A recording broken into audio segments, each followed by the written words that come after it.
తమకందరికీ పవన్ కళ్యాణ్ పెద్దన్న అన్నారు దిల్ రాజు. ఆయన కోపంలో ఒక మాట అంటే తాము పడతామన్నారు. అయితే పవన్ కళ్యాణ్ బాధపడ్డారు, ఆ బాధలో కూడా ఒక అర్థం ఉంది అన్నారు. కానీ జరిగిన ఎపిసోడ్ వేరు అని కూడా క్లారిటీ ఇస్తున్నానన్నారు దిల్ రాజు. థియేటర్ల మూత అనే టాపిక్ కి పవన్ కళ్యాణ్ సినిమాకి అసలు సంబంధమే లేదన్నారు.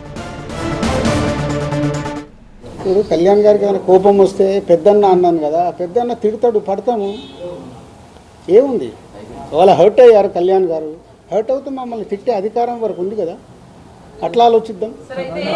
కళ్యాణ్ గారి గురించి నేను 22 ఏళ్ళ నుంచి చూస్తున్నాను. ఆయన కోపం వచ్చినప్పుడు ఆయన కోపపడేలాగా ఎపిసోడ్ జరిగింది, కానీ వారి సినిమానే టార్గెట్ చేశారనేది ఒక నెగిటివ్గా వారి దగ్గరికి వెళ్ళింది. అది కాదు ఇది ఇక్కడ జరిగింది.